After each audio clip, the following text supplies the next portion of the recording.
जा रहा हूँ गाड़ी सर्विसिंग करवाने और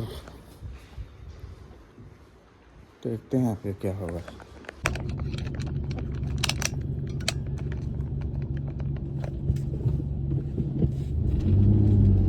तो गाइस जो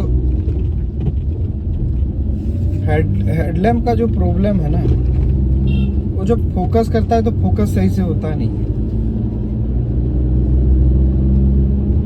डीपर जो आता है पूरा गाड़ी के बिल्कुल नीचे, अपर आता है थोड़ी आगे। मतलब रात में ड्राइव करने में कॉन्फिडेंस नहीं है। अगर रात में ड्राइव करोगे तो आपको कॉन्फिडेंस आएगा नहीं। एटलीस्ट 200 मीटर तक विजिबिलिटी होना चाहिए, सो दैट आगे अगर कुछ आ गया तो at least you can break, you can take action. ये सारा चीज़ें होना चाहिए, बट इसमें विजिबिलिटी अभी नहीं हो रहा है। अभी मतलब लास्ट टाइम जब वो बाजार की पार्किंग में खड़ा था और दो सांड लड़ गए, तो लेफ्ट वाली जो फेंडर है और हेडलाइट है, और हेडलाइट के बाद जो रहता है, हाँ फेंडर ही तो है, वो टूट गया था। फेंडर तो टूटा नहीं था, फेंडर दब गई थी, बहुत बुरी दबी थी। और सामने का जो फाइबर वाला होता है वो टूट गया था, और सांड आके लड़ाई करके बैठ गई थी बोनेट के ऊपर, तो वो दब गई थी। और इधर से दो सांड आके इस हैवी गाड़ी को अगर धकेलेंगे, Alto is the heaviest vehicle in India, world भी हो सकता है। तो उस केस में गाड़ी राइट साइड जो खिसकी है, गाड़ी जाके लड़ी है एक टू व्हीलर की लेग गार्ड में, इसकी राइट साइड का सामने लगी है। तो वो जो लगी उसमें राइट साइड का हेडलाइट टूट गई। जब मैंने इंश्योरेंस में क्लेम करवाया, यूनिवर्सल शैम्पू करके एक कंपनी है, मारुति के साथ टाइप है, पता नहीं क्या है, उसके वेबसाइट में दिखाता है, उसका RSA सब कुछ था, इंक्लूड था, तो मैंने ले लिया। तो लेकिन जब क्लेम करने के लिए मैं गया तो क्लेम में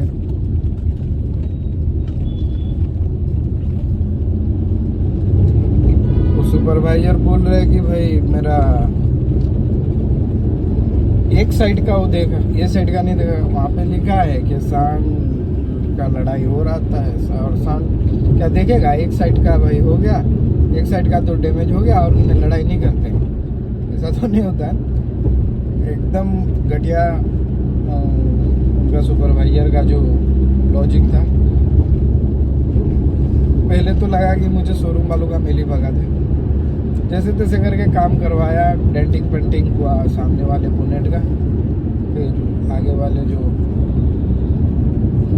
होता है वो उसका प्लास्टिक का, उसका आधा पैसा देना पड़ा, पेंट का पैसा देना पड़ा, फेंडर ये सब इसका पैसा देना पड़ा। तो उस टाइम जो उन्होंने लाइट लगाया था या लगाई है, उस वक्त से ना तो कुछ सही से फोकस हो रहा है, ना रात में चलाने का कॉन्फिडेंस आ रहा है, कुछ भी नहीं हो रहा।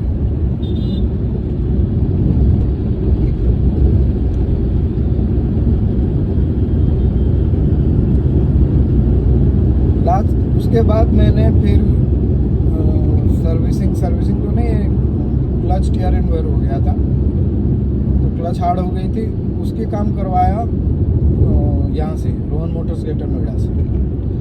उनको ही बोला कि भाई ये ठीक करो, ये क्योंकि जब टूटा ना, टूटने से पहले इतना बढ़िया हेडलाइट का फोकस था। हाँ मानता हूँ ज़्यादा नहीं था, बट एरिया कवर करता था मस्त। रात को कॉन्फिडेंस आती थी चलाने में, रात को भी 80 में चलाओ तो कॉन्फिडेंस आती थी। अभी तो दिल्ली मुंबई एक्सप्रेस वे में भी रात को चलाने में कॉन्फिडेंस नहीं आती है, मतलब 80 में चलाने का कॉन्फिडेंस नहीं आती, इतनी बुरी फोकस है इसकी। अब जा रहा हूँ, दिखाएंगे। थोड़ा पीछे का टायर में पानी पानी जैसा कुछ लग रहा है, मुझे लग रहा है कि वो ब्रेक फ्लूइड वहाँ पे आ रहा है, देखेंगे। बार अगर सही से नहीं हुआ तो फिर मारुति का सर्विस भी क्या है, मारुति का भी लास्ट टाइम काम हुआ था। लास्ट टाइम जो काम हुआ था उसमें शॉक ऑब्जर्वर का पूरा चेंज हुआ था, क्लच चेंज हुआ था और बोल रहे हैं कि एक्सिल चेंज। क्या चेंज हुआ फिर? सर्विस में व्हील बेयरिंग में आवाज है लेफ्ट साइड।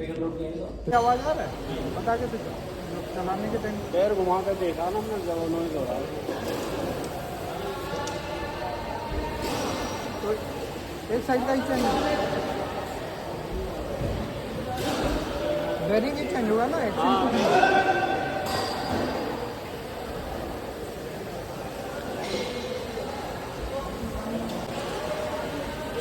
बेयरिंग कितने का आता है वो?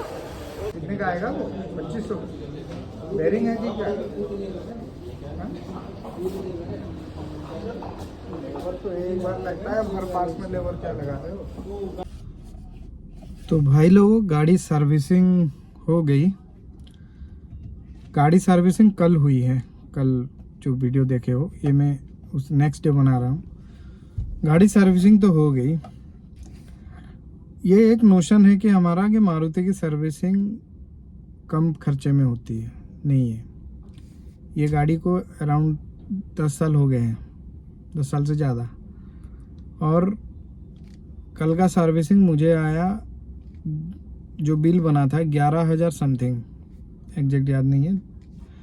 उससे मैंने ठोक पीट कर कह बुल कर 9,010 रुपया करवाया, ठीक है। उसमें फिर बम्पर में एक डेंट, क्या एक होल ही है, वो मैं फ़ोटो यहाँ लगा दूंगा, देख लेना। वो नहीं था जब गाड़ी मैंने दिया, आते वक्त वो था। वो मैंने जब एडवाइज़र को कहा तो एडवाइज़र ने अपना भूल कबूल कर लिया। वो मान लिया कि सर मेरी गलती है, मुझे थोड़ा ध्यान देना चाहिए था, मैंने अब जब गाड़ी दिए तो फ़ोटो नहीं उठाया, ये मेरे पे आ जाएगी, आप देख लो, मेरा पगार कट जाएगी, ये हो जाएगी, पेनल्टी आ जाएगा। मतलब रोने जैसी हालत हो गया था उसका। तो मैंने कहा छोड़ो, जाने दो, बम्पर छोटा सा ही है। और लेफ़्ट साइड में से जब 80-100 में एक्सप्रेस वे में जाती है तो कुछ आवाज़ें आ रही थी। तो जो भी है टेस्ट ड्राइव लेके उन्होंने टेस्ट किया। फिर गाड़ी जब गया क्रेन पे ऊपर उठा तो जो मैकेनिक है उसने देखा और बोला, जो मेरे पास मैसेज आया कि एक बियरिंग लगेगा लेफ्ट व्हील की, और उसमें प्राइस कोट किया गया था 2500। मारुति का एक ऑल्टो का व्हील का बियरिंग 2500 आया। तो मैं गया उसके पास, उसका भी एक यहाँ लगा दूंगा कि क्या उसने बोला है। मतलब देखो, ये जानबूझकर ज़्यादा पैसा बोलते हैं और उसका जब एक्चुअल आता है कम आता है। तो मैं गया, जब वहाँ बेयरिंग पड़ा हुआ था नया वाला, उसकी पैकेट में लिखा हुआ है 815 रुपया, GST PST लगाओ, लेबर लगाओ, जो भी है। वो 2500 रुपया बोला था मुझे, एस्टीमेट में दिया था, लेकिन जब बिल आया 1050 का आया लेबर लगा के। हर चीज़ में लेबर लगाते हैं। वाइपर लगाने के लिए बोला था, वाइपर लगा दिए नया, उसमें भी लेबर लगाए। मतलब ज़्यादा पैसा बोल के कम पैसे फिर बाद में काट के, ये क्या सिस्टम है इनका पता नहीं। इससे पहले भी मैंने बहुत बार, मैक्सिमम टाइम मेरा गाड़ी सिर्फ एक बार बाहर काम हुआ है, क्योंकि मैं जहाँ पे था वहाँ इमरजेंसी में करवाना पड़ा। तो शोरूम तक गाड़ी जा नहीं सकता था क्योंकि कूलेंट ख़त्म हो गया था, कुछ लीकेज था। तो वहाँ पे टेम्परारी एक बाहर मेरा गाड़ी करवाया हुआ है, बाकी सब शोरूम का ही है। पहले जब शोरूम पे काम होता था तो बहुत कम खर्चे में होता था, लेकिन अभी बहुत ज़्यादा। और जो भी बोलो सही हिसाब से कर नहीं रहे हैं। इस बार मतलब एक्सपीरियंस बहुत बुरा है। अंदर का साफ सफाई से ले लो, एंड गाड़ी का टेस्टिंग, जिस हिसाब से गाड़ी धोने में गाड़ी चढ़ा रहे हैं, गाड़ी उतार रहे हैं, इट इज़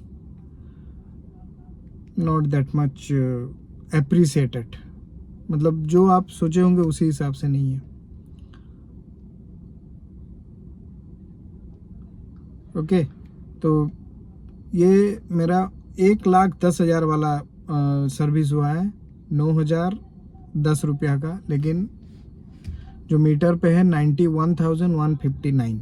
इनके टाइम के हिसाब से होता है, अगर 10 साल हो गया तो 1 साल में इतने में होगा, इतने में, तो उसी हिसाब से 1,10,000 PMS का हुआ है। अगर मारुति जैसा गाड़ी जिसका पार्ट्स कॉस्ट कम है, जैसे मैंने डिक्की सॉकर खराब है, डिक्की सॉकर मिला नहीं, मैंने कहा था डिक्की सॉकर बदल देना, ये बदल देना वाइपर, वो ठीक है लगा दिए, वो भी लगाने के लिए बोला मैंने, ठीक है चलो इतने साल हो गया लगा दो। बियरिंग जितने का सामान लगा, इंजन ऑयल और छोटा सा नट, वो जो जिस जहाँ से मोबिल निकलता है वहाँ का नट, वो पानी, ब्रेक ऑयल, चेकिंग पैकिंग जो भी है, कंज्यूमेबल आइटम जो लगा है उसका दुगना लेबर लगा है।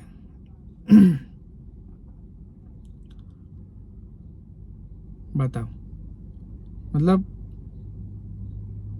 आइटम से ज़्यादा लेबर। और what I feel this time कि मुझे लगा कि ज़बरदस्ती का रेट लगाया गया है, जस्ट क्योंकि सर्विस ही उनका कमाई है।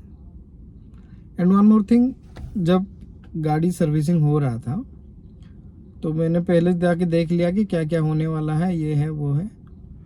वहाँ वीडियो भी बना सकते थे, बट एक जगह पे लिखा हुआ था कि नो फोटोग्राफी, दैट्स व्हाई मैंने किया नहीं। फिर मैं चला गया शोरूम में देखने के लिए। पहले जब शोरूम जाता था मैं, तो कोई बंदा आता था, क्या सर क्या हुआ, क्या लेंगे, क्या, तो मैं गया था शोरूम पे। शोरूम पे क्या हुआ, nobody is taking any kind of tension तो नहीं, एनी काइंड ऑफ कि कोई आया है इसको गाड़ी दिखाए नहीं। मैं खुद गया, विक्टोरियस लगी थी, CNG वाली विक्टोरियस थी, वहाँ पे विक्टोरियस देखा, मैं खुद गया, पूछा भैया इसका रेट क्या है, ये है वो है, फिर उन्होंने पूछा। लेकिन पहले ऐसा नहीं था, पहले they treat customer as a customer. अभी गाड़ी पड़ा है, देख लो, लेने के मतलब गाड़ी बिक रही है अभी। तो जो बोलते हैं ना कि टाटा का सर्विस खराब है, ये है, मुझे लग रहा है धीरे धीरे मारुति, क्योंकि ये सेकंड टाइम मेरा एक्सपीरियंस है मारुति यहाँ ग्रेटर नोएडा में, रोहन मोटर्स पे। लास्ट टाइम भी रोहन मोटर्स पे जो क्लच का काम हुआ था, नेक्स्ट डे उसका गियर लीवर फ्री हो गया था, पता नहीं कुछ खुल गया था, फिर उन्होंने बंदे भेजे। और इस बार भी ये वाइपर जो लगा है, यहाँ पे देखो, ये जो वाइपर जब यहाँ पे ऑन कर रहा हूँ, ये देखो यहाँ पे मार्क आ रहे हैं, दिख रहा है ना, पता नहीं ये मार्क क्यों आ रहे हैं, देखो मार्क मिट नहीं रहे हैं। न्यू वाइपर है, इस साइड तो साफ हो रहा है, बट ये कैसे हो रहा है कुछ भी पता नहीं भाई। मोर ओवर अभी मुझे जैसे लगा कि दे ट्राई टू चीट, सभी वैसे ही है, ठग के पैसा कमाने की बस साजिश है। ओके, तो चैनल में एक वोटिंग पोल आया होगा, पोलिंग देखो और पोल करो। Bye bye.